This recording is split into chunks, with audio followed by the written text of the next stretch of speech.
So இந்த ப்ராசஸரோட speed வந்து எது டிஃபைன் பண்ணுது அப்படின்னா அதோட அட்டாச் பண்ணியிருக்கிற RAM, hard drive, mother board, cache memory அப்படின்னு சொல்லுவாங்க. இதெல்லாம் தான் அந்த ப்ராசஸரோட ஸ்பீடை டிஃபைன் பண்ணுது. ப்ராசஸர் மட்டும் நம்ம ஹை ஸ்பீட்ல வச்சுக்கிட்டா எந்த ஒர்க்குமே ஃபாஸ்டா நடக்காது. அதுக்கு ஏத்த சப்போர்ட் பண்ற ஸ்பீடான அதர் காம்பனன்ட்ஸ் இருந்தாதான் நமக்கு ஆக்சுவல் ரிசல்ட் என்னவோ, அதாவது அதுக்கேற்ற ரிசல்ட் என்னவோ நமக்கு கிடைக்கும். ஸோ ஆப்பிள் மேக் அப்படிங்கிறது பார்த்தீங்கன்னா அதுக்கு வந்து டிஃப்ரெண்ட் ப்ராசஸர் யூஸ் பண்றாங்க. அதுக்கு வந்து பார்த்தீங்கன்னா 2006 வரைக்கும் டிஃப்ரெண்ட் ஃபார்மேட்ல அது இருந்தது அந்த ப்ராசஸர். அதுக்கப்புறமா இன்டெல் கம்பெனி என்ன பண்ணாங்கன்னா அதுக்கு ஏற்ற ப்ராசஸரையும் சப்ளை பண்ண ஆரம்பிச்சாங்க. இதெல்லாம் வந்து எங்கேயும் தெரியாது, மார்க்கெட்ல யாருக்கும் சொல்ல மாட்டாங்க. இதெல்லாம் ஜஸ்ட் அடிஷ்னல் இன்ஃபர்மேஷன் தான். ஸோ இப்போ கரண்ட்ல பார்த்தீங்கன்னா இன்டெல் ப்ராசஸர்ஸ் வந்து ஆப்பிள் கம்ப்யூட்டர்ஸ்க்கும் ப்ராசஸர், மதர் போர்ட்ஸ் எல்லாமே சப்ளை பண்றாங்க. ஸோ நம்ம நெக்ஸ்ட் ஸ்க்ரீனுக்கு போகலாம். ஸோ மெமரின்னு எடுத்துக்கிட்டிங்கன்னா ஒன்று ஸ்டோரேஜ், இன்னொன்று ரேம். ஸோ ஸ்டோரேஜில் பார்த்தீங்கன்னா ஹார்ட் டிரைவ்ஸ் வரும். ரேமில் பார்த்தீங்கன்னா அது ஒரு சிப் மாதிரி ரேண்டம் அக்சஸ் மெமரின்னு சொல்லுவாங்க, அந்த சிப்பு தான் வரும். ஸோ இந்த ஹார்ட் டிரைவ்ல பார்த்தீங்கன்னா ரெண்டு டைப் இருக்கு. ஒன்று வந்து நார்மல் ஹார்ட் டிரைவ்னு சொல்லுவாங்க, இன்னொன்று எஸ்எஸ்டி ஹார்ட் டிரைவ் அப்படின்னு சொல்லுவாங்க. நார்மல் ஹார்ட் டிரைவ்னு பார்த்தீங்கன்னா அதோட ஸ்பீட் பார்த்தீங்கன்னா 7200 ஆர்பிஎம்ல இருக்கும். அதாவது சாட்டா ஹார்ட் டிரைவ்ஸ்னு சொல்லுவாங்க. நீங்க இந்த பிக்சர்ல லெஃப்ட் சைடு பாட்டம்ல இருக்கிறோம், அந்த இதுதான் normal hard drives, SATA hard drives. அதுக்கு பக்கத்துல 1 டிபின்னு இருக்கு இல்லையா, இது வந்து எஸ்எஸ்டி, சாலிட் ஸ்டேட் டிரைவ் அப்படிம்பாங்க. ஸோ இப்போ லேட்டஸ்ட் டெக்னாலஜியில் என்னன்னா இந்த சாலிட் ஸ்டேட் டிரைவோட ஸ்பீடு பார்த்தீங்கன்னா 10,000 ஆர்பிஎம். அதாவது உங்களுக்கு பெர்ஃபார்மன்ஸ் வந்து நார்மலை விட ஒரு 50% ஜாஸ்தியாக கொடுக்கும். ஸோ ப்ராசஸிங்கும் ஃபாஸ்ட்டாக நடக்கும். அவுட்புட் வந்து ரிசல்ட்ஸ் வந்து நம்ம ஃபாஸ்ட்டாக கிடைக்கும். ஸ்டோரேஜ் பண்ணுறது ரொம்ப ஃபாஸ்ட்டாக நடக்கும். ஸோ இதெல்லாம் வந்து இந்த எஸ்எஸ்டி ஹார்ட் டிரைவ்ஸோட அட்வான்டேஜஸ். இதுக்கு ரெண்டுக்கும் ப்ரைஸ் டிஃபரன்ஸ்னு பார்த்தீங்கன்னா ஆல்மோஸ்ட் ஒரு 50% டிஃபரன்ஸ் இருக்கும். ஏன்னா பெர்ஃபார்மன்ஸ் இதில் ஜாஸ்தி, எஸ்எஸ்டியில் ஜாஸ்தி அப்படிங்கிறதுனால இதுக்கு ஏற்ற ப்ரைஸ் வந்து கொஞ்சம் ஜாஸ்தியாக தான் இருக்கும். ஸோ தென் ரேம்னு எடுத்துக்கிட்டிங்கன்னு பார்த்தீங்கன்னா ரேமில் நீங்கள் எதுவுமே ஸ்டோர் பண்ணி பெர்மனண்ட்டாக வைக்க முடியாது. ரேம் அப்படிங்கிறது ரேண்டம் ஆக்சஸ் மெமரி. உங்களுக்கு எப்பெல்லாம் வந்து ஹார்ட் டிரைவ்ல இருந்து ஒரு டேட்டாவை புல் பண்ணணுமோ அப்போ அந்த ரேம் நமக்கு யூஸ் பண்ணுது. அந்த ரேம் அதை டேட்டாவை புல் பண்ணி டெம்பரரியாக அதோட மெமரியில் வச்சுக்கிட்டு நமக்கு கொடுத்துட்டு நம்மளோட ப்ராசஸ் எல்லாத்தையும் கம்ப்ளீட் பண்ணிட்டு அதை நம்ம எப்போ வேற நெக்ஸ்ட் டாஸ்க்கு போனோம்னா அதை கிளியர் பண்ணிடும், இல்லாட்டி சிஸ்டம் ஷட் டவுன் பண்ணோம்னா அதை எரேஸ் பண்ணிடும். ஸோ நெக்ஸ்ட் ஃப்ரெஷ்ஷாக சிஸ்டம் பூட் பண்ணுறப்ப அது ஃப்ரெஷ்ஷாக தான் ஸ்டார்ட் ஆகும். ஸோ ரேமில் நம்ம எதுவுமே ஸ்டோர் பண்ணி வைக்க முடியாது. ஸோ தென் ஹார்ட் டிரைவ்ல பார்த்தீங்கன்னா 2.5 இன்ச்சஸ் அண்ட் 3.5 இன்ச்சஸ் அப்படின்ட்டு 2 டைப்ஸ் ஆஃப் ஹார்ட் டிரைவ்ஸ் இருக்கு. 2.5 வந்து எதுக்கு யூஸ் ஆகுது அப்படின்னா மோஸ்ட்லி நம்ம லேப்டாப் யூஸ் பண்ற ஹார்ட் டிரைவ்ஸ் எல்லாமே 2.5 தான், 2.5 இன்ச்சஸ்ன்னு சொல்லுவாங்க. டெஸ்க்டாப்ஸ்க்கு யூஸ் பண்றது, சர்வர்ஸ்க்கு யூஸ் பண்றது இதெல்லாம் பார்த்தீங்கன்னா கொஞ்சம் சைஸ் பெருசா இருக்கும். அதோட சைஸ் பார்த்தீங்கன்னா 3.5 இன்ச்சஸ். ஸோ ரெண்டு ஹார்ட் டிரைவுமே மார்க்கெட்ல அவைலபிளா இருக்கு. ரேட்ஸ் வந்து கொஞ்சம் டிஃப்ரெண்டா இருக்கும். மற்றபடி வேற ஏதாவது கொஸ்டின் இருந்தால் நம்ம லாஸ்ட்ல நீங்க கேட்கலாம், நோட் பண்ணி வச்சுக்கோங்க, அதுக்கு நான் எக்ஸ்பிளனேஷன் கொடுப்பேன். ஸோ நெக்ஸ்ட் பார்த்தீங்கன்னா கம்ப்யூட்டரோட மெமரி வந்து எப்படி கால்குலேட் பண்றாங்க அப்படிங்கிறத இந்த ஸ்க்ரீன்ல பார்க்கலாம். ஸோ ஒரு பிட் அப்படிங்கிறது பார்த்தீங்கன்னா ஒரு சிம்பிள், ஏதாவது ஒரு லெட்டர் இல்லை ஒரு கேரக்டர். ஸோ அதுவே ஒரு பைட் அப்படின்னா 8 சிம்பிள்ஸ் இல்லை 8 நம்பர்ஸ் இல்லை 8 கேரக்டர்ஸ் அப்படி சேர்ந்ததுதான் 1 பைட்னு சொல்லுவாங்க. இந்த கால்குலேஷன்லாம் அவங்க தியரிட்டிக்கலாக உங்க கிளாஸ்ல இல்லை சிலபஸ்ல கண்டிப்பாக இருக்கும். அதை நீங்க டீட்டெயில்டாக கூட பார்க்கலாம். நான் ஜஸ்ட் இதுவும் ரொம்ப இம்பார்ட்டண்ட்டான டேட்டாங்கிறதுனால நான் இதை செஷன்ல ஆட் பண்ணியிருக்கேன். இதுல உங்களுக்கு ஏதாவது டவுட்ஸ் இருந்ததுன்னா கூட நம்ம நெக்ஸ்ட் லாஸ்ட்ல கொஸ்டின் அண்ட் ஆன்சர்ல பார்ப்போம். ஸோ நார்மலா ஒரு பென்ட்ரைவ் எடுத்துக்கிட்டிங்கன்னா இப்போ வந்து குறைஞ்சது 4 ஜிபில இருந்து 2 ஜிபில இருந்து அது 128 ஜிபி வரைக்கும் பென்ட்ரைவ்ல கிடைக்குது. மெமரி கார்டும் அதே மாதிரி தான். So and CD, DVD, Blu-ray இந்த மாதிரி டைப் எல்லாம் கூட தான் அதுவும் ஒரு ஸ்டோரேஜ் மீடியம் தான். ஸோ நார்மல் சிடியில் பார்த்தீங்கன்னா ஒரு 700 MB வரைக்கும் ஸ்டோர் பண்ணிக்கலாம். ஒரு டிவிடியில் 4.7 ஜிபி வரைக்கும் ஸ்டோர் பண்ணிக்கலாம். ப்ளூரேல அபவ் 13 ஜிபி வரைக்கும் நீங்கள் ஸ்டோர் பண்ணிக்கலாம்.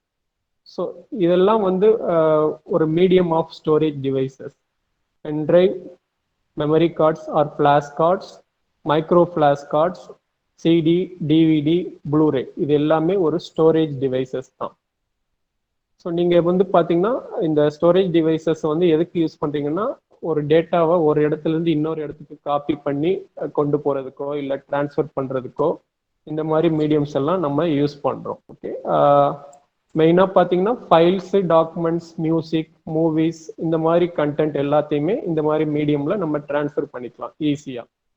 ஒரு சிஸ்டம் டு இன்னொரு சிஸ்டம் இல்லை ஒரு லேப்டாப்ல இருந்து இன்னொரு லேப்டாப்க்கோ ஈஸியாக டிரான்ஸ்ஃபர் பண்ணிக்கலாம். பட் இந்த மாதிரி மீடியம் யூஸ் பண்ணுறப்ப நம்ம ரொம்ப கேர்ஃபுல்லாக பண்ணணும். ஏன்னா இந்த மாதிரி மீடியம் மூலமாக தான் வைரஸஸ் வந்து நிறைய பரவுது.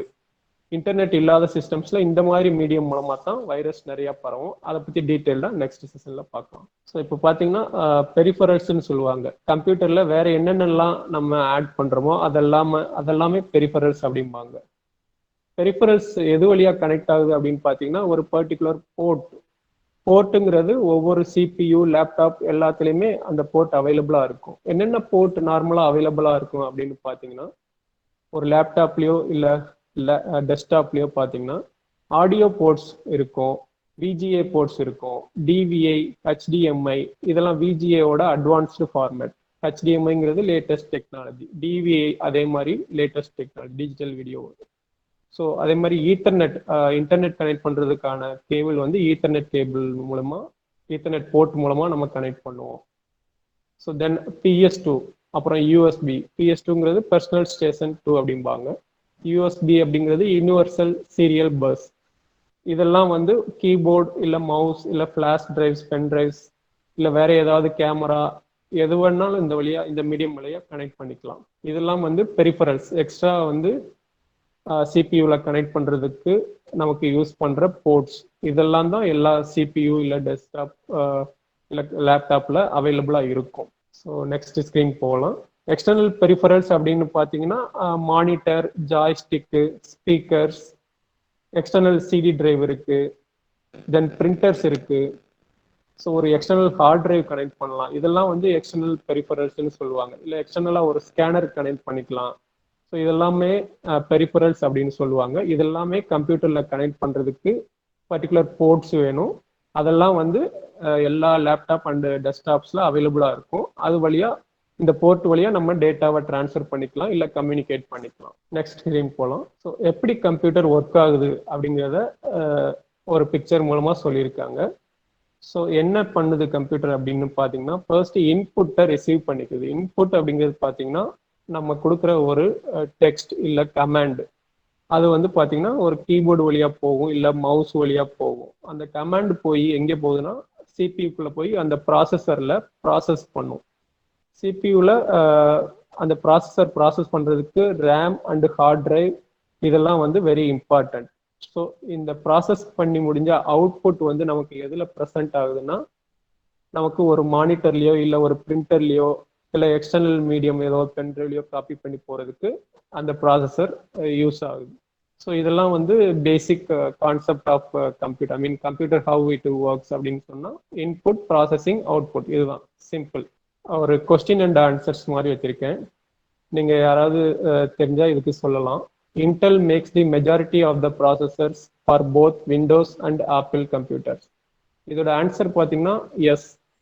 இன்டெல் வந்து 2006க்கு அப்புறம் ஆப்பிள் கம்ப்யூட்டர்ஸ்க்கும் மைக்ரோசாஃப்ட் விண்டோஸோட கம்ப்யூட்டர்ஸ்க்கும் ஏற்ற மாதிரி ப்ராசஸரை மேனுஃபேக்சர் பண்ண ஆரம்பிச்சிட்டாங்க. ஸோ ஃபர்ஸ்ட் கொஸ்டினோட ஆன்சர் வந்து எஸ் தான். Processor speed is measured in மெகாபைட்ஸ்ன்னு சொல்கிறாங்க. இதுக்கு ஆன்சர்னு பார்த்தீங்கன்னா மெகாபைட்ஸ் கிடையாது. இதோட ஆன்சர் ஃபால்ஸ். ஸோ எதனால ஃபால்ஸ் அப்படின்னா ப்ராசஸர் ஸ்பீடு எப்பயுமே மெகா ஹெட்ஸ் அப்படிம்பாங்க இல்லை ஜிகா ஹெட்ஸும்பாங்க. பைட்ஸ் அப்படிங்கிறது பார்த்தீங்கன்னா அதோட டேட்டாவோட சைஸை குறிக்கும். பட் ப்ராசஸரில் எப்பயுமே பார்த்தீங்கன்னா டேட்டா சைஸ் வராது, எப்பயுமே ஸ்பீடு தான் வரும். So megahertz or gigahertz அப்படிம்பாங்க. GHz ஆர் MHz இந்த மாதிரி தான் மெஷர் பண்ணுவாங்க ப்ராசஸர் ஸ்பீடை பொறுத்த வரைக்கும். ஸோ தென் தேர்ட் கொஸ்டின் பார்த்தீங்கன்னா new peripheral made for an apple computer will probably not work on a Windows computer. So so ஒரு பிரிண்டர் ஒன்று ரெடி பண்றாங்க ஒரு ஆப்பிள் கம்ப்யூட்டருக்கு அப்படின்னா அந்த பிரிண்டர் வந்து Windows normal Microsoft Windows OS run ஆகிற கம்ப்யூட்டர்ல ஒர்க் ஆகாது அப்படின்னு சொல்லியிருக்காங்க. ஸோ இதோட ஆன்சர் பார்த்தீங்கன்னா ஃபால்ஸ் தான். ஏன்னா இப்போ 2006க்கு அப்புறம் எல்லா பெர்ஃபரல்ஸுமே என்ன பண்ணிட்டாங்கன்னா மேக் ஓஎஸ் சப்போர்ட்டுக்கும் விண்டோஸ் ஓஎஸ் சப்போர்ட்டுக்கும் ஏற்ற மாதிரி அதோட டிரைவரை வந்து மாடிஃபை பண்ணி கிரியேட் பண்ணி மார்க்கெட்ல ரிலீஸ் பண்ணிட்டாங்க. ஸோ ரெண்டு ஓஎஸ்க்கும் ஏற்ற மாதிரி எல்லா பெர்ஃபரல்ஸுக்கும் இன்னைக்கு ஒர்க் ஆக ஆரம்பிச்சிருச்சு. நீங்க எந்த ஒரு ப்ராடக்ட் ஒரு பென்ட்ரைவ் எடுத்தா கூட அதுல பேக்ல பாத்தீங்கன்னா டிஸ்கிரிப்ஷன்ல போட்டிருப்பாங்க டீட்டெயில்டா Mac and Windows OS supported அப்படின்னு போட்டிருப்பாங்க. தட் மீன்ஸ் ரெண்டு ஓஎஸ்மே எல்லா ஹார்ட்வேரும் சப்போர்ட் பண்ணும். நீங்க வாங்குற எல்லா ஹார்ட்வேரும் அதை நீங்க டீட்டெயில்டா ரீட் பண்ணீங்கன்னா தெரியும். எந்த ஒரு பெர்ஃபரல் வாங்கினீங்கனாலும் அதுல டிஸ்கிரிப்ஷன்ல போட்டிருப்பாங்க. சில ஐட்டம்ஸ் வந்து ஒன்லி மைக்ரோசாஃப்ட் மட்டும்தான் சப்போர்ட் பண்ணணும்னு போட்டிருப்பாங்க. பட் அது வந்து ரொம்ப ரேர் கேஸ் தான். நெக்ஸ்ட் ஃபோர்த் கொஸ்டின் பார்த்தீங்கன்னா if my computer is running slowly buying more RAM will likely help speed it up. என்னோட கம்ப்யூட்டர் வந்து ரொம்ப ஸ்லோவா ரன் ஆகுது அப்படின்னா நான் அடிஷ்னலா ஒரு ரேம் போட்டா என்னோட சிஸ்டம் வந்து ஹை ஸ்பீட்ல இருக்கும் அப்படின்னு சொல்லியிருக்காங்க. இதோட ஆன்சர்னு பார்த்தீங்கன்னா எஸ், ட்ரூ தான். Definitely there will be some difference in the speed. அதாவது நம்ம பார்க்கலாம் கொஞ்சம் ஸ்லோவா இருக்கிறது வந்து ஒரு 20% 30% டெஃபினட்டா கொஞ்சம் இன்க்ரீஸ் ஆகும். பட் அதுக்கு வந்து நிறைய ரெஸ்ட்ரிக்ஷன்ஸ் இருக்கு. நம்ம கம்ப்யூட்டர் வந்து ஃபர்ஸ்ட் அந்த அடிஷ்னல் ரேமை சப்போர்ட் பண்ணணும். தென் அந்த ரேமுக்கு ஏற்ற ப்ராசஸ் வந்து ப்ராசஸர் பண்ணணும் அப்படிங்கிற இதெல்லாம் இருக்கு. ஸோ அதெல்லாம் ரொம்ப கேர்ஃபுல்லாக பார்த்துட்டு தான் எப்பயுமே நம்ம ஒரு கம்ப்யூட்டரை அப்கிரேட் பண்ணணுனாலோ இல்லை ஸ்லோவாக இருக்கிறத ஹை ஸ்பீடுக்கு மாற்றினாலோ செக் பண்ணிக்கணும். பட் இந்த கொஸ்டினை பொறுத்த வரைக்கும் எஸ், இட் இஸ் கரெக்ட். நம்ம அடிஷ்னல் ரேம் ஆட் பண்ணால் டெஃபினட்டாக ஸ்பீடு வந்து இன்க்ரீஸ் ஆகும். அட்லீஸ்ட் ஒரு 20% to 50% டெஃபினட்டாக இன்க்ரீஸ் ஆகும். நெக்ஸ்ட் ஃபிஃப்த் கொஸ்டின் போகலாம். I can save a music CD as a data file and email to my friends அப்படின்னு போட்டிருக்காங்க. அதாவது ஒரு டேட்டா ஃபைலை இமெயில என்னோட ஃப்ரெண்ட்ஸுக்கு அனுப்பலாம் ஒரு மியூசிக் சிடியவே அப்படின்னு போட்டிருக்காங்க. மியூசிக் சிடி எவ்வளவு இருக்கும் அப்படின்னு பார்த்தீங்கன்னா சிடியோட கெப்பாசிட்டின்னு பார்த்தீங்கன்னா நார்மலாக 700 MB. ஒரு 700 MBயை இன்னைக்கு இமெயிலில் யாருக்கு வேணா அட்டாச் பண்ணலாமா? Yes, of course yes. கூகுளில் கூட நீங்கள் ஒரு ஆப்ஷன் இருக்கு, கூகுள் டிரைவ் கொடுக்குறாங்க. அதோட கெப்பாசிட்டின்னு பார்த்தீங்கன்னா 30 GB ஸ்டோரேஜ் நமக்கு கொடுத்துருக்காங்க. அதில் நீங்கள் நார்மலாக ஒரு சிடியை அப்படியே ஒரு இமேஜை அப்படியே காப்பி பண்ணி அதில் பேஸ்ட் பண்ணி அந்த லிங்கை டேட்டாவை இன்னொரு ஃப்ரெண்டுக்கு நீங்கள் ஷேர் பண்ணிக்கலாம். ஸோ இதெல்லாம் இன்னைக்கு ஈஸியாக பாசிபிலிட்டிஸ்.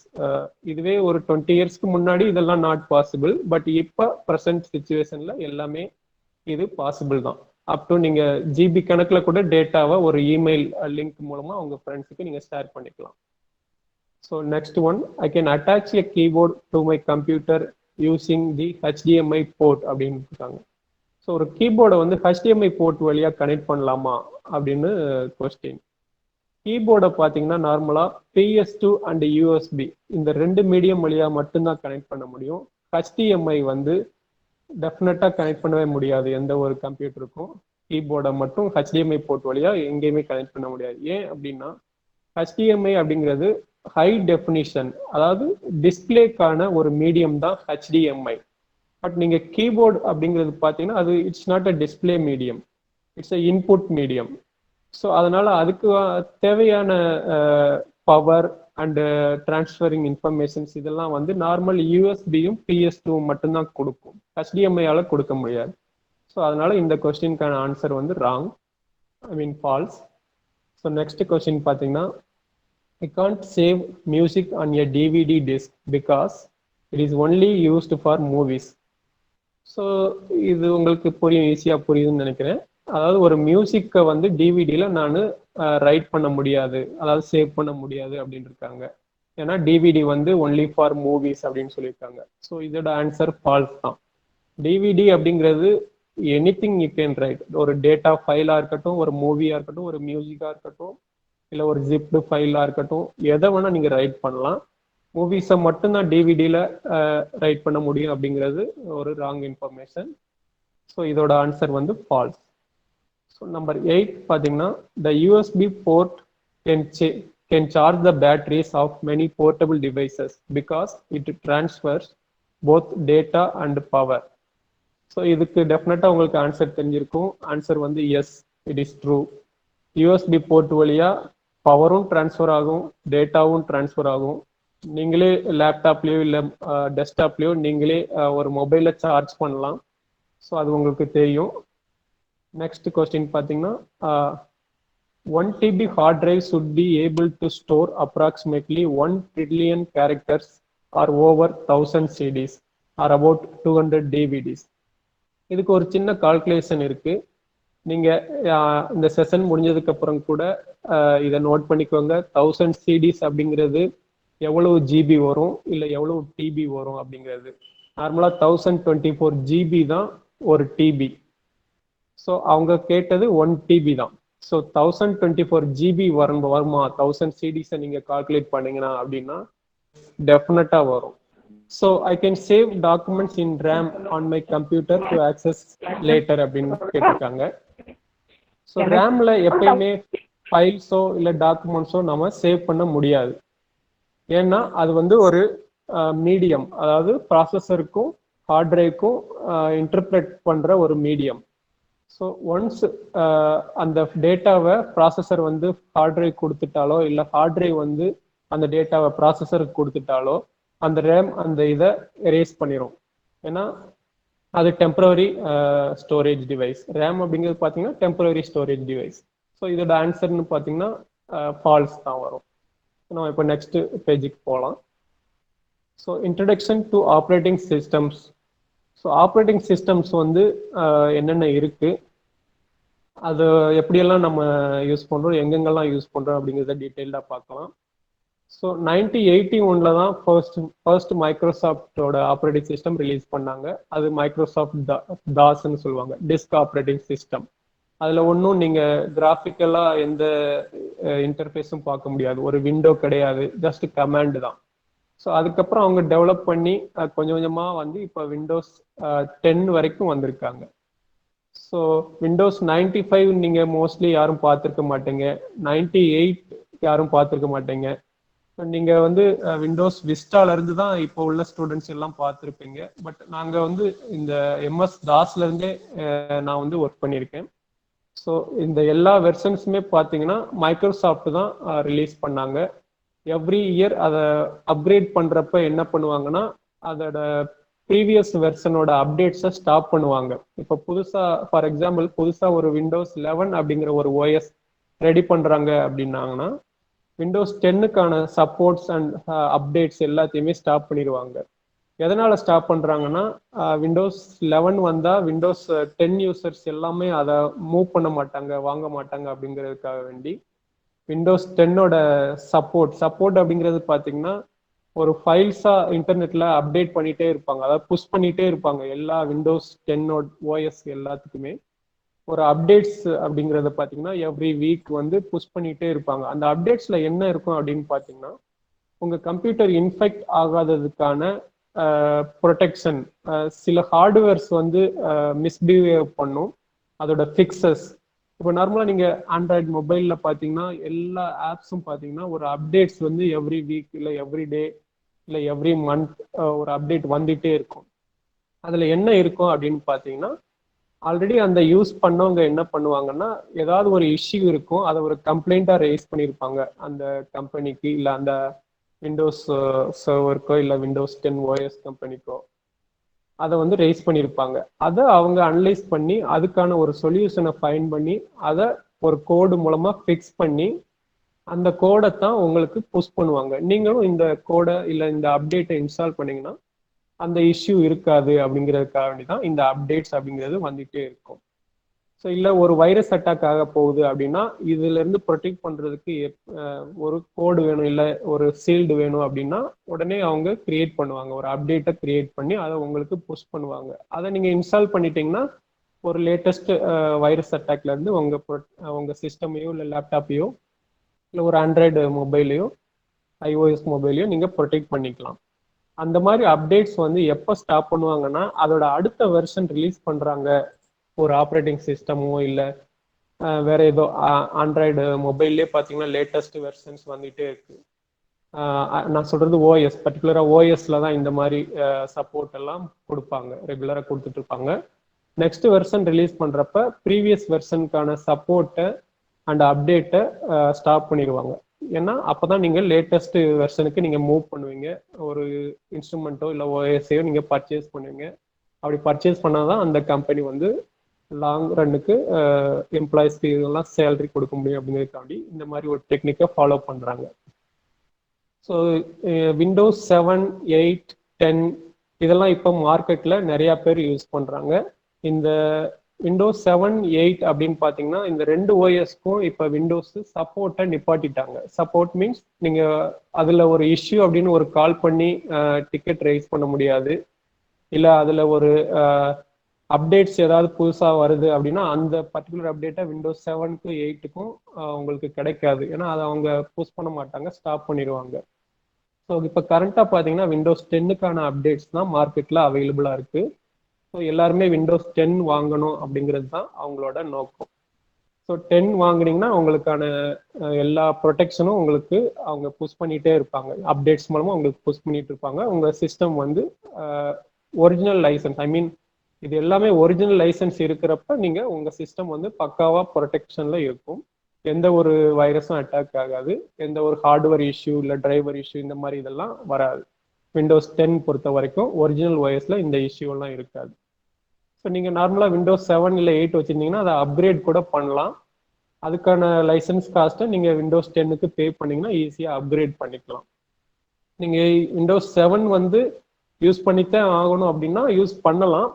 பட் அது வந்து not safe, it is not recommended. எதனாலனா எப்போ வேணா ஒரு வைரஸ் அட்டாக் ஆகலாம். அதனால விண்டோஸ் 7, 8 எல்லாம் இனிமே வந்து யாரும் யூஸ் பண்ண மாட்டாங்கன்னு நினைக்கிறேன். ஸோ விண்டோஸ் 10 தான் இப்போ மார்க்கெட்ல கரண்டா இருக்கு. நெக்ஸ்ட் இயர்ல இல்லை இன்னொரு 2 இயர்ஸ் கழிச்சு விண்டோஸ் 11 இல்லை 12 ஏதாவது ஒன்று வரலாம். அப்போ அந்த இதுக்கு மூவ் பண்றது தான் பெட்டர் ஆப்ஷன். ஸோ அதோட லைசன்ஸ் காஸ்ட் என்னவோ அதை நம்ம பர்ச்சேஸ் பண்ணி வாங்கிக்கிறது தான் குட் ஐடியான்னு சொல்லுவேன். ஸோ ஓஎஸ் அப்படிங்கிறது பார்த்தீங்கன்னா ஒரு மீடியம், அதாவது ஒவ்வொரு ஹார்ட்வேருக்கான இன்டர்பிரட்டேஷன் எல்லாமே வந்து இந்த ஆப்ரேட்டிங் சிஸ்டம்ஸ் தான் பண்ணிட்டு இருக்கு. ஒவ்வொரு ஹார்ட்வேருக்கும் இது போய் கம்யூனிகேட் பண்ணி அதோட அவுட்புட் என்னவோ அதை கொண்டு வந்து நமக்கு ஸ்க்ரீன்ல தெரிய வைக்குது. அது வந்து ஒரு கிராஃபிக்கலா யூசர் இன்டர்ஃபேஸ், ஜியூஐ அப்படிம்பாங்க, கிராஃபிக்கல் யூசர் இன்டர்ஃபேஸ் வழியா நமக்கு அந்த மீடியமை நமக்கு புரிய வைக்குது. ஸோ ஆப்ரேட்டிங் சிஸ்டம் இல்லாமல் எந்த ஒரு கம்ப்யூட்டருமே ஒர்க் ஆகாது. ஸோ அந்த கம்ப்யூட்டர் வந்து வேஸ்ட். கம்ப்யூட்டரோ இல்லை டெஸ்க்டாப்போ இல்லை சர்வரோ இல்லை ஒரு மொபைலோ எந்த ஒரு டிவைஸுக்கும் ஒரு ஆப்ரேட்டிங் சிஸ்டம் வந்து ரொம்ப கம்பல்சரி. அது இல்லாமல் அந்த ஹார்ட்வேர்ஸ் வந்து எதுவுமே ஒர்க் ஆகாது. ஏன்னா இந்த ஆப்ரேட்டிங் சிஸ்டம் தான் ஒவ்வொரு ஹார்ட்வேருக்கும் போய் கம்யூனிகேட் பண்ணி அது என்ன பண்ணணும் அப்படிங்கிற கமாண்டை கொடுத்து எக்ஸிக்யூட் பண்ணி அதோட அவுட்புட்டை ரிசல்ட்டை கொண்டு வந்து நமக்கு கொடுக்குற ஒரு இன்டர்பிரட்டேஷன் மாதிரி, இன்டர்பிரட்டர் மாதிரி இது ஒர்க் ஆகுது. ஸோ இது வந்து mandatory for all CPU and desktops and laptops. So Windows server இதுவும் ஒரு ஆப்ரேட்டிங் சிஸ்டம் தான். விண்டோஸ் ஓஎஸ், நார்மல் ஓஎஸ்க்கும் சர்வருக்கும் என்ன ஒரு டிஃபரன்ஸ் அப்படின்னா, ஓஎஸ் அப்படிங்கிறது ஜஸ்ட் நமக்கு ஒரு இன்டர்பிரட்டர் தான், அதாவது ஒரு கம்யூனிகேட்டர். பட் சர்வர் அப்படிங்கிறது பார்த்தீங்கன்னா இது நிறைய சர்வீஸை ஆஃபர் பண்ணும். என்னென்ன சர்வீஸ் அப்படிங்கிறத நம்ம நெக்ஸ்ட் ஸ்க்ரீன்ல டீட்டெயிலாக பார்க்கலாம். So OS list, OS server list அப்படின்னு எடுத்துக்கிட்டிங்கன்னா 2003 2019 வரைக்கும் விண்டோஸ் லான்ச் பண்ணியிருக்காங்க. இதோட ஒவ்வொரு வெர்ஷனும் பார்த்தீங்கன்னா ஒவ்வொரு சர்வீஸ் வந்து அடிஷ்னலாக இருக்கும். விண்டோஸ் 2003 சர்வரில் பார்த்தீங்கன்னா ஃபைல் சர்வர் இல்லை வெப் சர்வர் இந்த மாதிரி தான் இருக்கும். அதுக்கப்புறம் 2003 R2ல ஏதாவது ஒரு அடிஷ்னல் ஃபீச்சரை ஆட் பண்ணியிருப்பாங்க. R2 அப்படிங்கிறது என்னன்னா ரிலீஸ் 2 அப்படிம்பாங்க. ஒவ்வொரு வெர்ஷனுமே ரிலீஸ் பண்ணதுக்கு அப்புறம் அதுல ஏதாவது பக்ஸ் இல்லை ஏதாவது ஒரு ஃபிக்ஸஸ் இஷ்யூஸ் இருந்ததுன்னா அதெல்லாம் ஃபிக்ஸ் பண்ணி R2 அப்படின்ட்டு அடுத்த வெர்ஷன் ரிலீஸ் பண்ணுவாங்க. R2ங்கிறது பார்த்தீங்கன்னா just updated version of the previous one. So இது வந்து 2003க்கு 2003 R2ன்னு இருக்கு, 2008க்கு 2008 R2ன்னு இருக்கு, 2012க்கு 2012 R2ன்னு இருக்கு. அதுக்கடுத்து 2016 வந்தது. இப்போ லேட்டஸ்டா மார்க்கெட்ல விண்டோஸ் பார்த்தீங்கன்னா 2019 தான் ரன் ஆயிட்டு இருக்கு. இந்த சர்வர் வந்து என்னென்ன சர்வீசஸ் நமக்கு ஆஃபர் பண்ணுது அப்படிங்கிறத நெக்ஸ்ட் ஸ்க்ரீன்ல பார்க்கலாம். ஸோ இது எல்லாமே விண்டோஸ் சர்வர்ஸ் எல்லாமே மைக்ரோசாஃப்டோட ப்ரொடியூஸ் தான். I mean Microsoft is the manufacturer of this servers. So இந்த சர்வர் அப்படிங்கிறது என்னென்ன சர்வர் சர்வீசஸ் நமக்கு கொடுக்குது அப்படின்னு பார்த்தீங்கன்னா, ஆக்டிவ் டைரக்டரி அப்படிங்கிறது பார்த்தீங்கன்னா யூசர்ஸ் ஒரு பர்டிகுலர் செட் ஆஃப் யூசர் ஒரு 1000 யூசர்ஸ் ஒரு கம்பெனியில் இருக்காங்கன்னா அவங்க ரோல்ஸ் என்ன, அவங்க எது எதெல்லாம் ஆக்சஸ் பண்ணலாம், அவங்களோட ரைட்ஸ் என்ன அப்படிங்கிறது எல்லாத்தையுமே இந்த ஆக்டிவ் டைரக்டரி சர்டிஃபிகேட் சர்வீசஸ் மூலமா நீங்க கண்ட்ரோல் பண்ணிக்கலாம். Next active directory domain services. ஒரு டொமைன் அப்படிங்கிறது என்னன்னா ஒரு சர்வரை யாரெல்லாம் ஆக்சஸ் பண்ணலாம். கிட்டத்தட்ட active directory certificate and domain federation service இது எல்லாமே பார்த்தீங்கன்னா ஒவ்வொரு யூசர்ஸ்க்கான ரைட்ஸை செட் பண்ற மீடியம் தான். இந்த சர்வீஸ் வந்து விண்டோஸ் சர்வர் மட்டும்தான் கொடுக்க முடியும். தென் டிஹெச்சிபி சர்வர்பாங்க, டைனமிக் ஹோஸ்ட் கண்ட்ரோல் ப்ரோட்டோகால் அப்படிம்பாங்க. டைனமிக் ஹோஸ்ட் கண்ட்ரோல் ப்ரோட்டோகால் அப்படின்னா என்னன்னா ஒரு ஐபியை உங்களுக்கு கொடுக்கறது, உங்களுக்கான ஐபியை ரிசர்வ் பண்றது. ஒரு சர்வர்ல நீங்க கனெக்ட் பண்றப்ப அந்த சர்வர் கனெக்ட் பண்றதுக்கு உங்களுக்கு ஒரு ஐபி தேவைப்படும். அந்த ஐபியை அந்த சர்வர் உங்களுக்கு அசைன் பண்ணும். ஸோ டிஃபைன் பண்ணி அசைன் பண்ணிட்டு அப்புறம் தான் நீங்க அந்த சர்வருக்கான சர்வீசஸை நீங்க யூஸ் பண்ண முடியும். ஸோ அதுக்கு அதெல்லாம் கூட நம்ம ஒவ்வொரு கம்ப்யூட்டருக்கு என்ன ஐபி செட் பண்ணணும் அப்படிங்கிறத இந்த டிஹெச்சிபி சர்வர் வழியா. ஸோ ஒவ்வொரு சர்வருக்கும் என்ன ஒவ்வொரு லேப்டாப்புக்கும் ஒவ்வொரு டெஸ்க்டாப்புக்கும் என்ன ஐபி போய் செட் ஆகணும் அப்படிங்கிறத நீங்க இந்த டிஹெச்சிபி சர்வர் வழியா டிஃபைன் பண்ணிக்கலாம். அதே மாதிரி டிஎன்எஸ் சர்வர், அதுவும் டொமைன் நேமிங் சிஸ்டம் அப்படிம்பாங்க. அந்த நேம் வந்து என்னென்ன நேம் வந்து ஒரு சிஸ்டம்க்கு போய் அசைன் ஆகணும், எந்தெந்த நேம்ல உள்ள சிஸ்டம்ஸ் எல்லாம் இந்த சர்வரோட சர்வீசஸை யூஸ் பண்ணலாம் அப்படிங்கிறத பத்தி டீட்டெயில்டா இந்த டிஎன்எஸ் சர்வர்ல நீங்க பார்க்கலாம். Then fax servers, file and storage services, என்னென்ன ஃபைல்ஸ் இல்லை ஃபோல்டர்ஸ் நீங்க யாருக்கெல்லாம் ஷேர் பண்ணலாம் அப்படிங்கிறத இந்த ஃபைல் அண்ட் ஸ்டோரேஜ் சர்வீசஸ்ல நீங்க பார்க்கலாம். So host guardian service, Hyper V, network policy, print server, remote ஆக்சஸ்ங்க. நீங்க இந்த சர்வரை யாரெல்லாம் ரிமோட்ல ஆக்சஸ் பண்ணலாம். ரிமோட் மீன்ஸ் ஒரு டெஸ்க்டாப், அந்த டெஸ்க்டாப் வந்து நார்மலா நீங்க யூஸ் பண்ற டெஸ்க்டாப் மாதிரியே இன்னொரு இடத்துல உள்ள சர்வர்ல உள்ள ஒரு சர்வீஸை ஒரு ரிமோட் டெஸ்க்டாப் மூலமா நீங்க ஆக்சஸ் பண்ணிக்கலாம். இதுதான் ரிமோட் டெஸ்க்டாப் சர்வீசஸ்ல நீங்க செட் பண்ணிக்கலாம். இதெல்லாம் வந்து வெப் சர்வருங்கிறது இன்டர்நெட் இன்ஃபர்மேஷன் சர்வீசஸ். ஒரு வெப்சைட்டை இந்த சர்வர்ல லான்ச் பண்ணலாம். வேர்ல்டுல எங்க இருந்து வேணா இந்த சர்வரை வெப்சைட்டை ஹோஸ்ட் பண்ணியிருந்தீங்கன்னா இந்த சர்வரை ஆக்சஸ் பண்ணிக்கலாம், வெப்சைட்டை பார்த்துக்கலாம். ஸோ இதெல்லாம் வந்து ஒரு சர்வர் வந்து கொடுக்குற சர்வீஸ். இந்த சர்வீஸை அக்செப்ட் யூஸ் பண்றதுக்கு டெஃபினட்டா நம்ம சர்டன் ரூல்ஸை ஃபாலோ பண்ணணும். அது வந்து என்னன்னா இதுல நம்ம இந்த ஆக்டிவ் டைரக்டரியில நம்மளோட நேம் லிஸ்ட் ஆயிருக்கணும், நமக்கு ரைட்ஸ் இருக்கணும் இந்த சர்வீஸை யூஸ் பண்றதுக்கு. ஸோ இதெல்லாம் வந்து செட் பண்ணாதான் அந்த சர்வீஸை நம்ம யூஸ் பண்ண முடியும். யாரு எப்படி வேணா எங்க வேணா எந்த சர்வர் வேணா ஆக்சஸ் பண்ணிக்கலாம் அப்படிங்கிறது கிடையாது. நமக்கு கொடுக்குற ரைட்ஸ் என்னவோ அதை பேஸ் பண்ணி தான் இந்த சர்வரை வந்து நம்ம யூஸ் பண்ண முடியும். நமக்கு என்ன சர்வீஸ் அலாட் பண்ணியிருக்காங்களோ அந்த சர்வீஸை மட்டும்தான் நம்ம எடுத்துக்க முடியும். வேற அடிஷ்னலா ஏதாவது வேணும்னா இதோட அட்மினிஸ்ட்ரேட்டர் யாரோ அவருக்கு நமக்கு ரெக்வெஸ்ட் பண்ணணும், இல்லை அவங்க நமக்கு அலாட் பண்ணா மட்டும்தான் நம்ம அந்த பர்டிகுலர் சர்வீஸை நம்ம யூஸ் பண்ண முடியும். ஸோ நெக்ஸ்ட் இதுக்கு போகலாம். ஸோ சர்வரை பொறுத்த வரைக்கும் 2 டைப் இருக்கு. சர்வர்னு மட்டும் இல்லை, ஆப்ரேட்டிங் சிஸ்டம்லயே பார்த்தீங்கன்னா 2 டைப் ஆஃப் ஆப்ரேட்டிங் சிஸ்டம்ஸ் இருக்கு. ஒன்று 32 பிட், இன்னொன்று 62 பிட். இதை எதை டிஃபைன் பண்ணியிருக்காங்கன்னா ப்ராசஸரை டிஃபைன் பண்ணி தான் இந்த 32 பிட் அண்ட் 64 பிட்டுங்கிறது ஓஎஸ்க்கு வந்து நார்மலாக வரும். நீங்கள் இந்த ரைட் சைட் ஸ்க்ரீனில் பார்த்தீங்கன்னா தெரியும், உங்களோட விண்டோஸ் 10 ஓஎஸ் வந்து பார்த்தீங்கன்னா 64 பிட்டா இல்லை 34 பிட்டா அப்படிங்கிறத இந்த சிஸ்டம் ப்ராப்பர்ட்டிஸ் அப்படின்றதுல போய் நீங்கள் பார்க்கலாம். ஸோ 32 பிட்டுக்கும் 64 பிட் ப்ராசஸர்ஸ்க்கும் என்ன டிஃப்ரென்ஸ் அப்படின்னு பார்த்தீங்கன்னா 32 பிட்ல பார்த்தீங்கன்னா 4 GB தான் அட்ரஸபிள் ஸ்பேஸ் அப்படின்னு சொல்லுவாங்க. அட்ரஸபிள் ஸ்பேஸ் அப்படின்னு பார்த்தீங்கன்னா அந்த டாஸ்க் மேனேஜர்ல போய் பார்த்தீங்கன்னா பஃபர் ஸ்பேஸ் அப்படின்னு சொல்லுவாங்க. இது வந்து ரேம்ல இருக்கும். இது வந்து 32 பிட்ல 4 GB தான் நார்மலா அலாட் பண்ண முடியும். பட் 64 பிட்ல பார்த்தீங்கன்னா 16 GB வரைக்கும் அந்த பஃபர் ஸ்பேஸை நீங்க அசைன் பண்ணிக்கலாம். தென் 32 பிட்ல பார்த்தீங்கன்னா 64 பிட் அப்ளிகேஷன்ஸ் எதுவுமே ஒர்க் ஆகாது. பட் 64 பிட்ல 32 பிட்டும் அப்ளிகேஷன்ஸ் எல்லாமே ஒர்க் ஆகும். ஸோ இந்த அப்ளிகேஷன்ஸ் அப்படின்னு பொறுத்த வரைக்கும் இப்போ எல்லாருமே பார்த்தீங்கன்னா அப்ளிகேஷன்ஸ் மைக்ரோசாஃப்ட் ஆஃபீஸ் எடுத்துக்கோங்க, இல்லை வேற ஏதாவது ஒரு அக்ரோபாட் ரீடர், இந்த மாதிரி அப்ளிகேஷன்ஸ் எல்லாம் 32 பிட் அண்ட் 64 பிட் ரெண்டுலையுமே ஒர்க் பண்ண மாதிரி இப்போ ரெடி பண்ணிட்டாங்க. எப்படின்னா 32 பிட் ப்ராசஸருக்கு 32 பிட் வெர்ஷன்ஸ் அவங்க கொடுக்குறாங்க, 64 பிட் ப்ராசஸருக்கு 64 பிட் வெர்ஷன்ஸை அவங்க கொடுக்குறாங்க. ஸோ அதனால அப்ளிகேஷன் சப்போர்ட்டை பொறுத்த வரைக்கும் மார்க்கெட்ல எல்லாருமே 2 வெர்ஷன்ஸ்க்கு ஏற்ற மாதிரி இப்போ ப்ராடக்டை ரிலீஸ் பண்ண ஆரம்பிச்சிட்டாங்க. ஸோ ஓஎஸ் சப்போர்ட் அப்படின்னு பார்த்தீங்கன்னா நீட் ஏ 32 பிட் ஆப்ரேட்டிங் சிஸ்டம். இந்த 32 பிட் ப்ராசஸர்ஸ்க்கு பார்த்தீங்கன்னா 32 பிட் ஆப்ரேட்டிங் சிஸ்டம் மட்டும்தான் சப்போர்ட் பண்ணும். பட் 64 பிட் ப்ராசஸரில் பார்த்தீங்கன்னா 32 பிட்டும் ரன் பண்ணிக்கலாம், இல்லை அண்ட் 64 பிட் ஆப்ரேட்டிங் சிஸ்டமும் நீங்கள் ரன் பண்ணிக்கலாம். இப்போ மார்க்கெட்ல எல்லாருமே லைக் பண்றது பார்த்தீங்கன்னா 64 பிட் ஆப்ரேட்டிங் சிஸ்டம் தான். ஏன்னா அதோட பெர்ஃபார்மன்ஸ் பார்த்தீங்கன்னா நார்மல் 32 டபுள் மடங்கு இருக்கும். ஐ மீன் 2 டைம்ஸ் வந்து அதோட ப்ராசஸிங் ஸ்பீடு பொறுத்த வரைக்கும், இல்லை ரேம் ஸ்பீடு எல்லாமே 2 டைம்ஸ் நமக்கு கிடைக்கும். ஸோ கொஞ்சம் ஃபாஸ்ட்டாக இருக்கும் 64 பிட் ப்ராசஸர் பொறுத்த வரைக்கும்.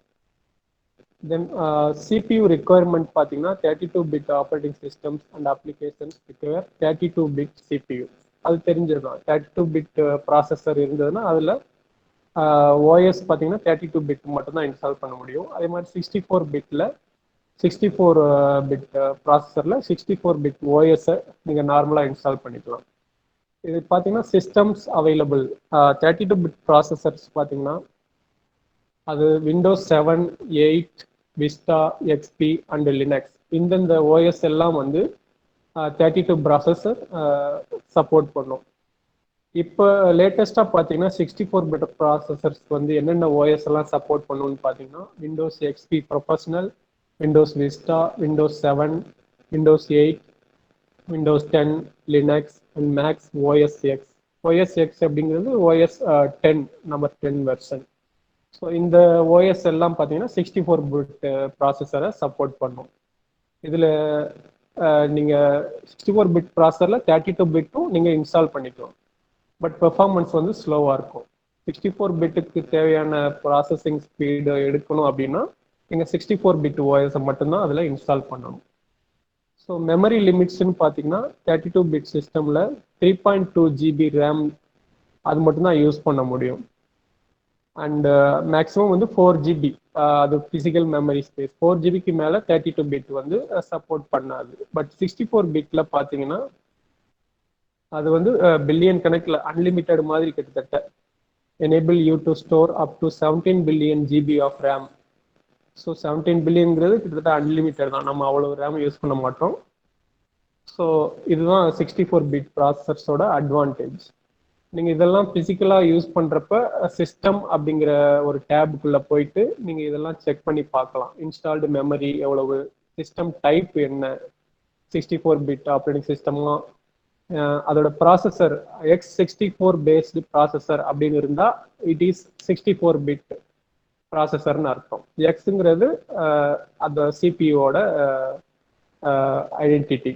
ஸோ 64 அப்படிங்கிறது 64 பிட் பேஸ்டு ப்ராசஸர் அப்படிங்கிறது அந்த ப்ராசஸரோட டைப். ஸோ இது ரெண்டையுமே நீங்கள் எங்கே வேணால் பார்க்கலாம். அந்த பர்டிகுலர் சிபியூவோ இல்லை லேப்டாப்லேயோ என்ன ஓஎஸ் என்ன ப்ராசஸர் ரன் ஆகுது அப்படிங்கிறத இந்த லொக்கேஷனில் போய் நீங்கள் பார்த்துக்கலாம். ஸோ நெக்ஸ்ட் பார்த்தீங்கன்னா ட்ரபுள் ஷூட்டிங்க்கு இப்போ வந்துட்டோம்.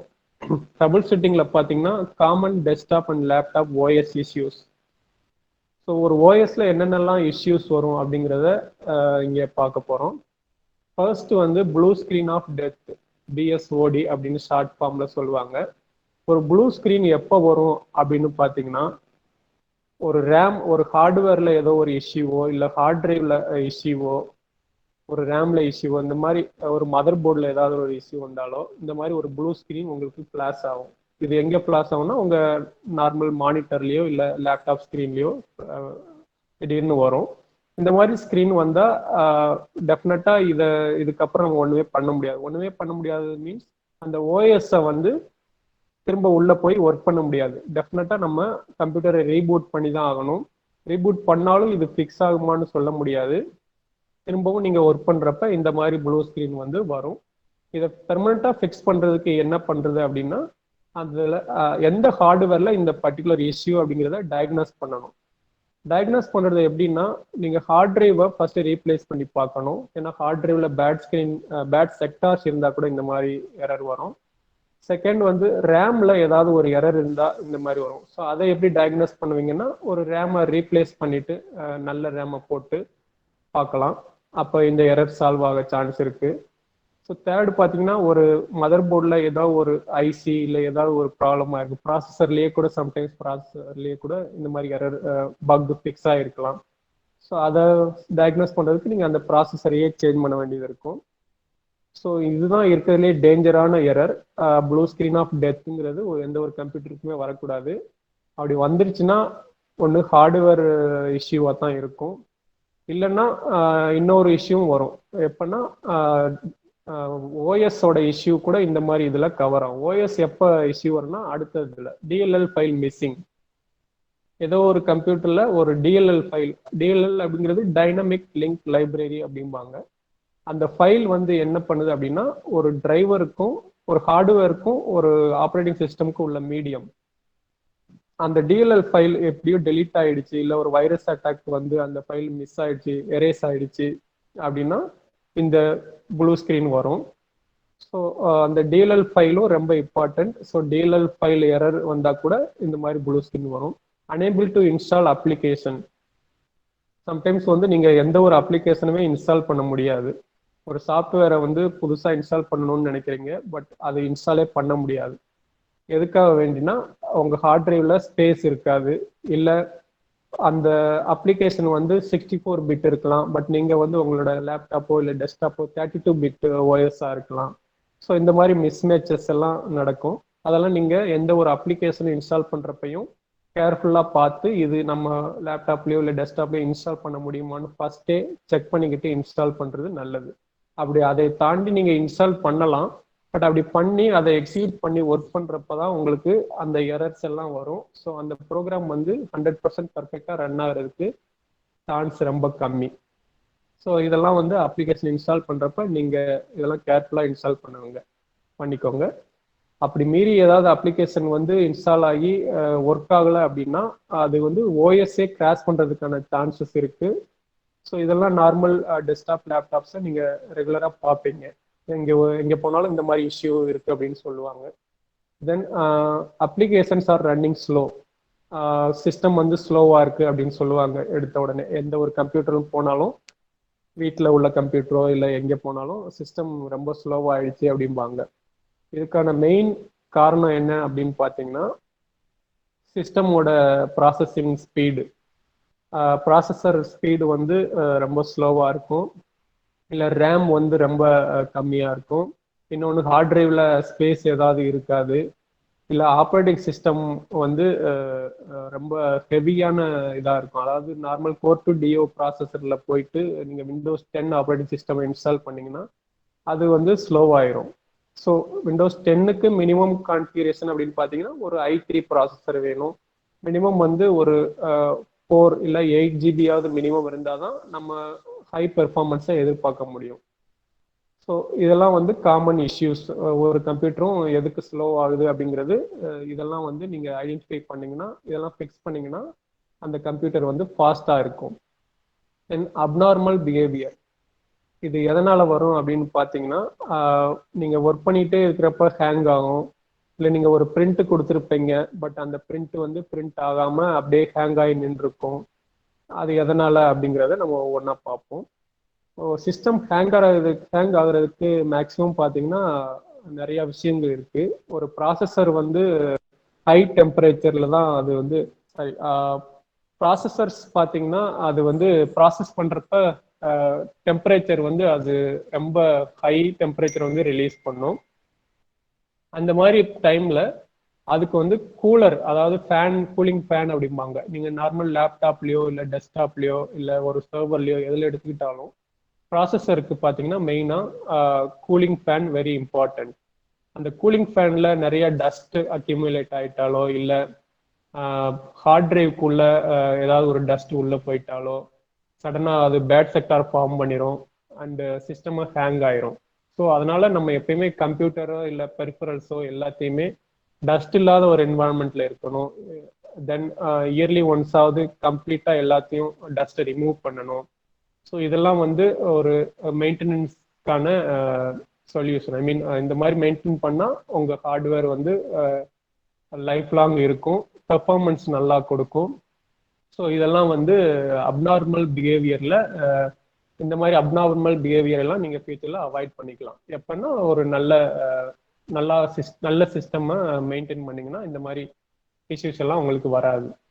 எப்போ வந்து உங்களுக்கு இந்த பிஹேவியர் வரும் அப்படின்னீங்கன்னா கண்ட்ரோல் ஆல் டெலீட் போட்டு டாஸ்க் மேனேஜர் போய் பார்த்தீங்கன்னா உங்களோட கம்ப்ளீட் ப்ராசஸோட ஹிஸ்டரி வரும். அதுல உங்க சிபியோட யூட்டிலைசேஷன் எவ்வளவு, மெமரி யூட்டிலைசேஷன் எவ்வளவு, டிஸ்க் எவ்வளவு, நெட்ஒர்க் எவ்வளவு அப்படிங்கிறது எல்லாமே தனித்தனியா இப்போ உள்ள விண்டோஸ் 10 OS தனித்தனியா காமிப்பாங்க.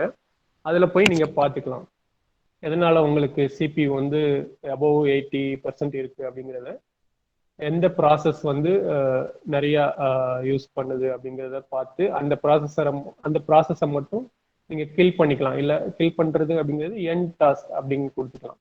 அப்படி கொடுத்தா உங்களுக்கு அந்த சிபியு வந்து ரிலீஸ் ஆயிரும், ஸ்பேஸ் வந்து ரிலீஸ் ஆயிரும், உங்களுக்கு பெர்ஃபார்மன்ஸ் நல்லா இருக்கும். மெமரியும் அதே மாதிரி தான். மெமரி அபவ் 80% போயிடுச்சு அப்படின்னா உங்க ரேம் வந்து பத்தலை அப்படின்னு அர்த்தம். இல்லை நீங்க ஹை மெமரி தேவைப்படுற அப்ளிகேஷன்ஸை நீங்க அந்த சிஸ்டம்ல இன்ஸ்டால் பண்ணியிருக்கீங்க. ஸோ அது வந்து தப்பு. ஸோ அதை அன்இன்ஸ்டால் பண்ணிட்டா இந்த ரேம் வந்து ஃப்ரீ ஆயிரும். ஸோ இதெல்லாம் வந்து பேசிக் ஸ்டெப்ஸ், ட்ரபிள் ஷூட் பண்றதுக்கான பேசிக் ஸ்டெப்ஸ். உங்க மெமரி வந்து மெயினா பார்த்துக்கோங்க. அதாவது RAM and hard drive and CPU இந்த மூணும் எப்பவுமே ஃப்ரீ ஸ்பேஸ் இருக்கணும். இந்த டாஸ்க் மேனேஜர்ல போய் பார்த்துக்கலாம். எப்பயுமே எவ்வளவுக்கு எவ்வளவு ஃப்ரீ ஸ்பேஸ் இருக்கோ அவ்வளவுக்கு எவ்வளவு உங்களுக்கு பெர்ஃபார்மன்ஸ் வந்து நல்லா இருக்கும், உங்க கம்ப்யூட்டரோட ஸ்பீடு நல்லா இருக்கும். ஓகே, நெக்ஸ்ட் ஸ்கிரீன் போகலாம். So common desktop and laptop hardware issues. ஒரு ஹார்ட்வேர்ல என்ன இஷ்யூ அப்படின்னு ஃபைண்ட் பண்றதுக்கு டிவைஸ் மேனேஜர்ல போனீங்கன்னா உங்களோட என்டையர் கம்ப்யூட்டர் ஹார்ட்வேர்ஸ் அதில் லிஸ்ட் ஆகும். அதில் போய் நீங்கள் பார்த்துக்கலாம். எக்ஸாம்பிள், உங்களுக்கு ஒரு ப்ளூடூத் டிவைஸ் இருக்கு அப்படின்னா அந்த டிவைஸ் சடனாக ஒர்க் ஆகலை அப்படின்னா அது ஏன் ஸ்டாப் ஆச்சு அப்படிங்கிறத அந்த டிவைஸை டபுள் கிளிக் பண்ணீங்கன்னா இப்போ இந்த விண்டோவில் தெரியுற மாதிரி ஒரு ஸ்க்ரீன் வரும். அதில் ரீசன் டிவைஸோட ஸ்டேட்டஸ் சொல்லியிருப்பாங்க. இந்த டிவைஸ் இஸ் டிசேபிள்டு கோட் 22, அது வந்து எரர் கோடு. நீங்க இந்த எரர் கோடை அப்படியே கூகுள்ல போய் டைப் பண்ணீங்கன்னா உங்களுக்கு எரருக்கான சொல்யூஷன் கிடைக்கும், இல்ல ஒரு பிக்ஸ் கொடுப்பாங்க, இல்ல அதை ட்ரபிள் ஷூட் பண்றது எப்படி அப்படிங்கிற ஒரு ஸ்டெப்ஸை கூட சொல்லுவாங்க. ஒவ்வொரு டிவைஸ்க்கும் ஒவ்வொரு எரர் கோடு வரும், எல்லாமே யூனிக்கா இருக்காது. ஸோ ஒன்றும் ஒவ்வொரு மாதிரி எரர் கோடு வரும். நீங்க அதை எல்லாமே டீபக் பண்ணணும்னா ஆன்லைன்ல போய் கூகுளில் போய் சர்ச் பண்ணணும். சர்ச் பண்ணாதான் அதுக்கான சொல்யூஷன் வந்து கிடைக்கும். ஸோ லேப்டாப் ஹார்ட்வேர் இஷ்யூன்னு பார்த்தீங்கன்னா டிஸ்பிளே வரல, இல்லை ஸ்டிக்கிங் கீஸ், அதாவது கீபோர்டில் உள்ள கீ வந்து ஸ்டிக் ஆகிக்கிறோம். ஒரு கீ மட்டும் கண்டினியூஸாக டைப் ஆகிட்டே இருக்கும், இல்லை ஒரு கீ டைப்பே ஆகாது. அந்த மாதிரி இஷ்யூஸ் கீபோர்டில் வரும். இன்டர்மிட்டன்ட் வயர்லெஸ் அப்படிங்கிறது பார்த்தீங்கன்னா வயர்லெஸ் வந்து கனெக்ஷன் விட்டு விட்டு வரும். பேட்டரி வந்து சார்ஜ் ஆக மாட்டேங்குது அப்படின்னு பார்த்தீங்கன்னா எதனால அப்படின்னா பேட்டரி செல்ஸ் வந்து போயிருக்கும், இல்லை வீக்காக இருக்கும், இல்லை டெட்டாக இருக்கும். இந்த மாதிரி இஷ்யூ இருந்ததுன்னா பேட்டரிஸ் வந்து சார்ஜ் ஆகாது. கோஸ்ட் கர்சர் அப்படிம்பாங்க. கோஸ்ட் கர்சர் அப்படின்னா உங்களோட மவுஸ் கண்ட்ரோல் ஒரு கர்சர் மாதிரி இருக்கும், அந்த கர்சர் திடீர்னு காணாமல் போகும், இல்லை அதுவாக மூவ் ஆகும். ஸோ அந்த மாதிரி இஷ்யூவெல்லாம் கோஸ்ட் கர்சர்னு சொல்லுவாங்க. நோ பவர், கம்ப்யூட்டரே ஆன் ஆகாது. ஆன் ஆகலைன்னா ஒரே ஒரு ரீசன், அதோட பவர் சப்ளை மதர் போர்டுக்கு போகலைன்னு அர்த்தம். ஸோ அதை வந்து எப்படி ட்ரபிள் ஷூட் பண்ணலாம் அப்படிங்கிறத பார்ப்போம். வயர்லெஸ் கனெக்டிவிட்டி இல்லை அப்படின்னா என்ன பண்ணணும்? ப்ளூடூத் கனெக்ட் ஆக மாட்டேங்குது, அப்புறம் நம்மளோட டிஸ்பிளே வந்து எக்ஸ்டர்னல் மானிட்டருக்கு, டியூவல் டிஸ்பிளே இந்த மாதிரி இல்லை ஒரு ப்ரொஜெக்டருக்கு ப்ரெசென்ட் பண்ணுறோம் அப்படின்னா அந்த ப்ரொஜெக்டருக்கு ஏன் நம்ம டிஸ்பிளே போக மாட்டேங்குது அப்படிங்கிறதெல்லாம் எப்படி ட்ரபிள் ஷூட் பண்ணுறது அப்படிங்கிறத ஃபியூச்சர் கிளாஸஸ்லாம் பார்ப்போம்.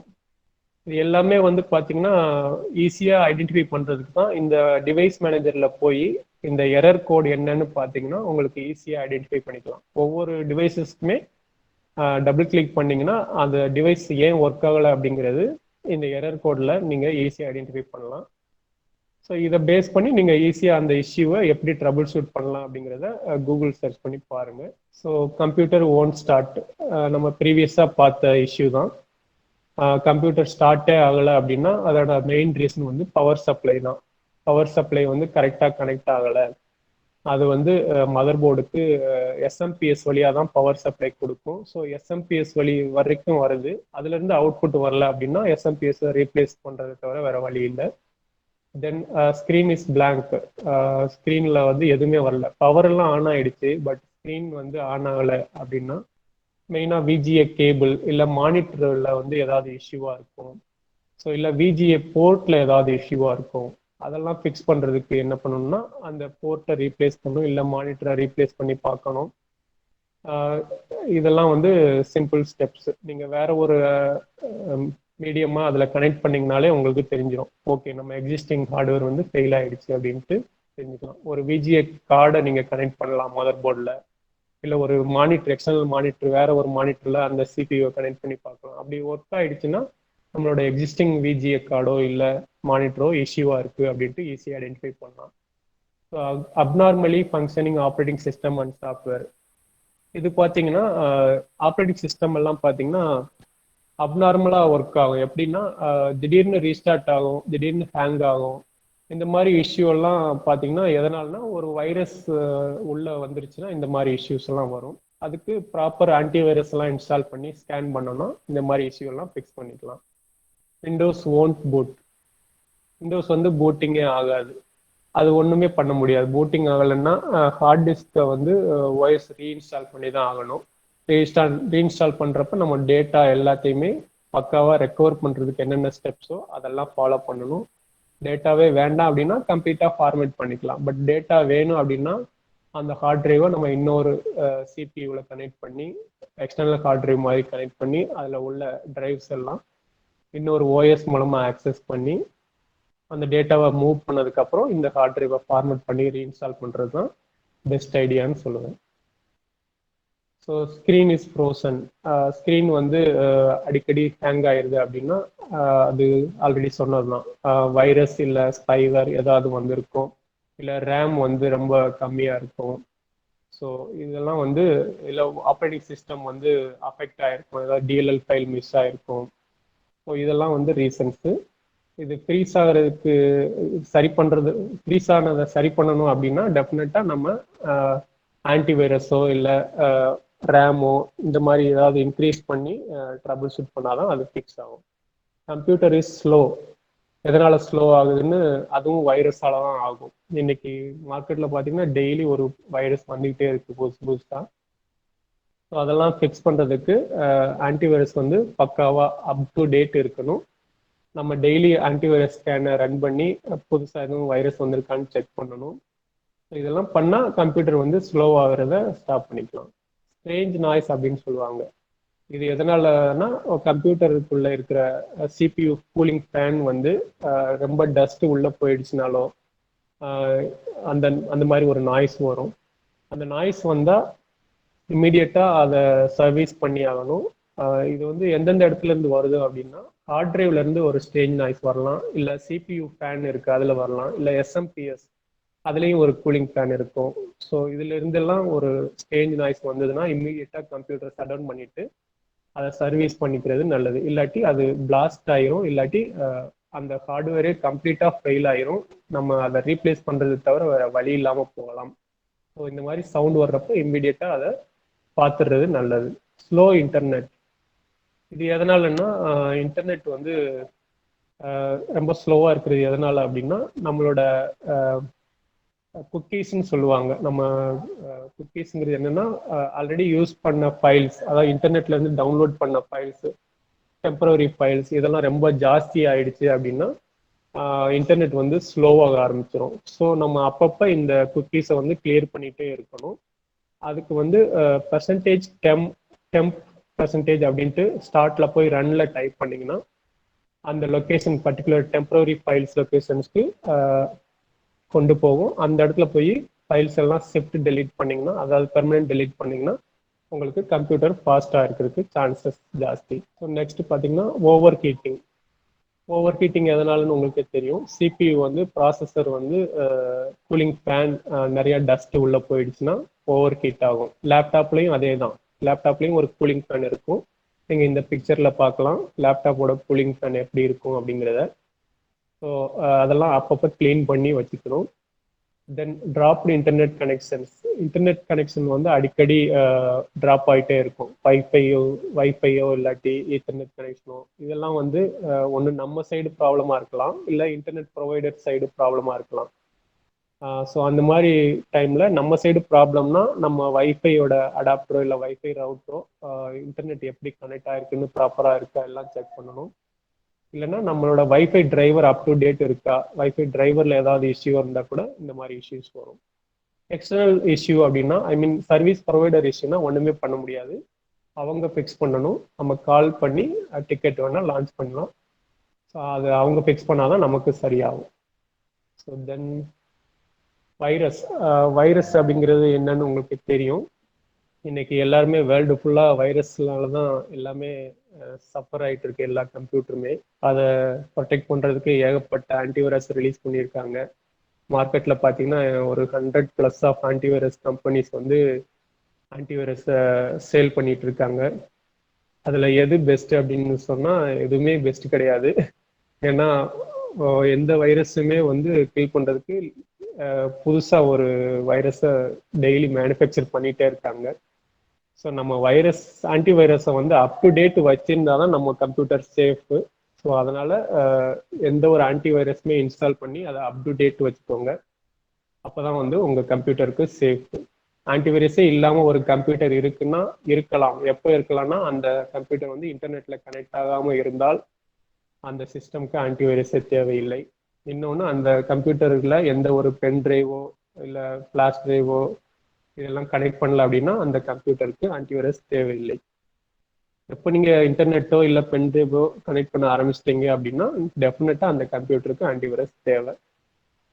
அது எப்படி எல்லாம் ஸ்ப்ரெட் ஆகுது அப்படின்னு பார்த்தீங்கன்னா நான் ஏற்கனவே சொன்ன மாதிரி ஒரு பென் டிரைவ் வழியாக போகலாம், இல்லை ஒரு இன்ஃபெக்டட் வெப்சைட் நீங்கள் ஏதோ ஒன்று பார்க்குறீங்க அதில் வைரஸ் அது வழியாக ஒரு ஃபைல் உங்கள் கம்ப்யூட்டருக்குள்ளே வரலாம். ஒரு ஸ்பேம் இமெயில், உங்களுக்கு ஒரு இமெயில் அட்டாச்மெண்ட் வருது, அது வந்து டபுள் கிளிக் பண்ணி ஓப்பன் பண்ணுறீங்க அப்படின்னா அதில் ஒரு EXE ஃபைல் இருக்கலாம். அது இன்ஸ்டால் பண்ணிடுச்சுன்னா உங்கள் சிஸ்டமில் இன்ஸ்டால் ஆகிடுச்சுன்னா உங்கள் சிஸ்டம் இன்ஃபெக்ட் ஆயிடுச்சுன்னு அர்த்தம். So then free games download பண்ணுறீங்க இல்லையா, நீங்கள் ஃப்ரீ கேம்ஸ் அது இதுன்ட்டு டூல் பார்ஸ் இன்ஸ்டால் பண்ணுறீங்க, மீடியா பிளேயர்ஸு இந்த மாதிரி இதெல்லாம் இன்ஸ்டால் பண்ணாதீங்க. அப்படி பண்ணிங்கன்னா அது வந்து ட்ரஸ்டடாக, அதாவது அதோட வெர்ஷன்ஸ் எல்லாம் செக் பண்ணுங்க, அது வந்து ட்ரஸ்டட் வெப்சைட்டா இந்த மாதிரி செக் பண்ணிட்டு அதை இன்ஸ்டால் பண்ணுங்க. பிளைண்டா எந்த ஒரு ஃப்ரீ கேமையும் இன்ஸ்டால் பண்ணிடக்கூடாது. உங்களுக்கு தேவைன்னா மட்டும் அதை யூஸ் பண்ணுங்க, தேவையில்லாத ஜங்க் எல்லாத்தையுமே இன்ஸ்டால் பண்ணீங்கன்னா அதுல ஈஸியா வைரஸ் அஃபெக்ட் ஆகும். ஸோ வைரஸோட types: macro viruses, file infectors, browser hijackers, web scripting viruses, boot sector viruses, இதெல்லாம் வைரஸோட டைப்ஸ். ஸோ இப்போ டைம் இல்லை, இதை ஒன்றும் நீங்கள் நோட் பண்ணிக்கோங்க. நீங்கள் இதை டீட்டெயில்டாக கூகுளில் சர்ச் பண்ணிங்கன்னா மேக்ரோ வைரஸ் என்ன, ஃபைல் இன்ஃபெக்டர்ஸ்னா என்ன அப்படிங்கிறத டீட்டெயிலாக நீங்கள் பார்க்கலாம். நெக்ஸ்ட் டைம் கிடைக்கப்ப இதோட டீட்டெயில்ஸ் என்ன அப்படிங்கிறத பார்க்கலாம். So how to protect against computer viruses, எப்படியெல்லாம் ப்ரொடெக்ட் பண்ணலாம் அப்படிங்கிறத சொல்லியிருக்கேன். ஆன்டிவைரஸ் பக்கவாக இருக்கணும், அப் டு டேட் இருக்கணும், ஆன்டி ஸ்பைவர் வேணும் எந்த ஒரு கம்ப்யூட்டருக்குமே. ஸோ ஆன்டிவைரஸையும் ஆன்டி ஸ்பைவேரையும் அப் டு டேட் இருக்கணும். அப்டேட்ஸை வந்து டெய்லி இன்ஸ்டால் பண்ணணும். நம்மளே இன்ஸ்டால் பண்ணணும்னு அவசியம் இல்லை, ஆட்டோமேட்டிக்காக எல்லாமே இன்ஸ்டால் ஆகும். பட் அதுக்கு வந்து நம்ம கம்ப்யூட்டர் ஆன் பண்ணி ஃபர்ஸ்ட் அதை செக் பண்ணிட்டு அப்டேட்ஸ் எல்லாம் இன்ஸ்டால் ஆயிடுச்சான்னு செக் பண்ணிட்டு நம்ம அடுத்த ப்ரௌசிங் இதெல்லாம் பண்ணலாம். ஸோ ஆப்ரேட்டிங் சிஸ்டமும் ரெகுலராக அப்டேட் பண்ணணும். அதுதான் ஏற்கனவே சொன்னேன் இல்லையா, விண்டோஸ் 7, 8க்கெல்லாம் அப்டேட்ஸ் வந்து இப்போ அப்டேட் ஸ்டாப் பண்ணிட்டாங்க. விண்டோஸ் 10 தான் இப்போ மார்க்கெட்டில் அப்டேட்ஸ் கொடுத்துட்டு இருக்காங்க. ஸோ லேட்டஸ்ட் ஆப்ரேட்டிங் சிஸ்டமும் நம்ம யூஸ் பண்ணால் இந்த மாதிரி வைரஸ் அஃபெக்ட் ஆகிறத தடுக்கலாம். ஸோ வெப்சைட்ஸ் வந்து தேவையில்லாத வெப்சைட் போக தேவையில்லை, அதில் போனால் வரும். தென் எதெல்லாம் நமக்கு நம்பிக்கையா தெரியுதோ, ஒரு டெல் கம்பெனி வெப்சைட் போகணும்னா del.com இல்லை del.us, del.in இந்த மாதிரி வெப்சைட் தான் நமக்கு போய் யூஸ் பண்ணணும். டெல்லோட டிரைவரை போய் வேற ஒரு வெப்சைட்ல போய் தேடுனா அது வந்து ட்ரஸ்ட் கிடையாது. ஸோ அந்த மாதிரி இதை பண்ணக்கூடாது. அதே மாதிரி எந்த ஒரு மெசேஜையும், ஐ மீன் மெயிலையும் நம்ம தெரிஞ்சவங்க அனுப்புனாங்கன்னா மட்டும்தான் ஓப்பன் பண்ணணும். தெரியாதவங்க அனுப்புறப்ப அதெல்லாம் ஓப்பன் பண்ணக்கூடாது. அதில் ஏதாவது அட்டாச்மெண்ட் இருந்தால் அதை டபுள் கிளிக் பண்ணி இன்ஸ்டால் பண்ணக்கூடாது. ஸோ இதெல்லாம் வந்து பேசிக் ஸ்டெப்ஸ், ஐ மீன் ப்ரொடெக்ட் பண்ணுறது எப்படி ஒரு கம்ப்யூட்டர் அப்படிங்கிறது இதில் பார்த்துக்கலாம். ஸோ இப்போ கொஸ்டின்ஸ் அண்ட் ஆன்சர்ஸ், உங்களுக்கு ஏதாவது கொஸ்டின்ஸ் இருந்ததுன்னா நீங்கள் ரைஸ் பண்ணலாம், அதுக்கான ஆன்சர் நான் கொடுக்குறேன். லாஸ்ட் டைம் வந்து ஆண்ட்ராய்ட் ப்ரோக்ராமிங் வந்து நாங்கள் இன்ஸ்டால் பண்ணோம் சிஸ்டத்தில். ஸோ எங்களுக்கு வந்து i3 ப்ராசஸர், ஆனால் ஜிபி மெமரி ரேம் பார்த்தீங்க அப்படின்னா 2 GB. அதிகபட்சம் வந்து நாங்கள் அடிஷ்னல் ஃப்ளாட் போட்டதில் 2 GB போட்டு 4 GB கொண்டு வந்தோம். ஓகே. அதுக்கப்புறம் தான் எங்களால் வந்து ஆண்ட்ராய்டே வந்து இன்ஸ்டால் பண்ண முடிஞ்சிச்சு. ஸோ அந்த மாதிரி ஏதாவது அப்ளிகேஷன்ஸ்க்கு தகுந்த மாதிரி ரேம் வந்து ஸ்லாட் போடணுமா, இல்லை இப்போ இருக்கக்கூடிய நியூவாக வரக்கூடிய ப்ராசஸர்லாம் போட்டு இல்லை 8 GB ரேம் இருக்கக்கூடிய ப்ராசஸர் வாங்கணும் அப்படின்னா அதுக்கு சப்போர்ட் ஆகுமா சார் அந்த மாதிரி சாஃப்ட்வேர்லாம்? Okay madam. இப்போ உங்க கொஸ்டின் பாத்தீங்கன்னா ஆண்ட்ராய்டு அப்ளிகேஷன் இன்ஸ்டால் பண்ணிருக்கீங்க, அப்ளிகேஷன் ஸ்லோவா இருக்கு. அதோட ரீசன் என்னன்னு பாத்தீங்கன்னா, ஆண்ட்ராய்டு அப்ளிகேஷன்ஸ் பாத்தீங்கன்னா அதோட பேக் எண்ட்ல நிறைய அப்ளிகேஷன்ஸ் அதுக்கு தேவைப்படும். எக்ஸாம்பிள் .NET ஃப்ரேம்வொர்க்னு சொல்லுவாங்க. அது பாத்தீங்கன்னா ஒரு ஹெட் சாஃப்ட்வேர், அது வந்து எல்லா சிஸ்டம்லயும் பேக்ரவுண்ட்ல ரேம்ல ரன் ஆகிட்டே இருக்கும். ஸோ அந்த ரேம் பார்த்தீங்கன்னா டெஃபினட்டா மினிமம் 8 GB இருந்தா தான் நீங்க எக்ஸ்பெக்ட் பண்ற ஸ்பீடு உங்களுக்கு கிடைக்கும். ஓகேங்களா?